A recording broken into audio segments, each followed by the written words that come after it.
Welcome to the Banker Lamp. Please enjoy the video. You'll begin by verifying essentials. Make sure the camera has power and a stable 4 GHz Wi-Fi signal because many cameras don't support 5 GHz. Next, install the manufacturer app on your phone and create an account so the device can register. While doing that, open your router admin page and note the SSID and password. You'll need them in a moment. Once done, place the camera near the router, power it on, and follow the app prompt to add a new device so pairing can start. You'll now complete pairing. Use the app's QR scan or WPS method and watch the camera LED to confirm stages, blinking for setup, solid for connected. Make sure the app shows the camera on your network, then assign a DHCP reservation or static IP in the router so the camera keeps the same address. This avoids lost connections later.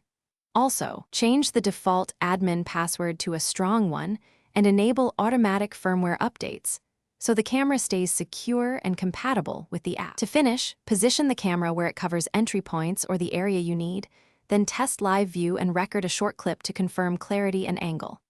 Configure motion zones and alerts in the app, and set a recording schedule or continuous capture depending on storage. Finally, test remote access from a separate network. If something goes wrong, first power cycle the camera and router, confirm the camera's IP and Wi-Fi band, and make sure the router's firewall, or MAC filtering, isn't blocking the device. Thanks for watching. If this was helpful, leave a like and consider subscribing. See you next time.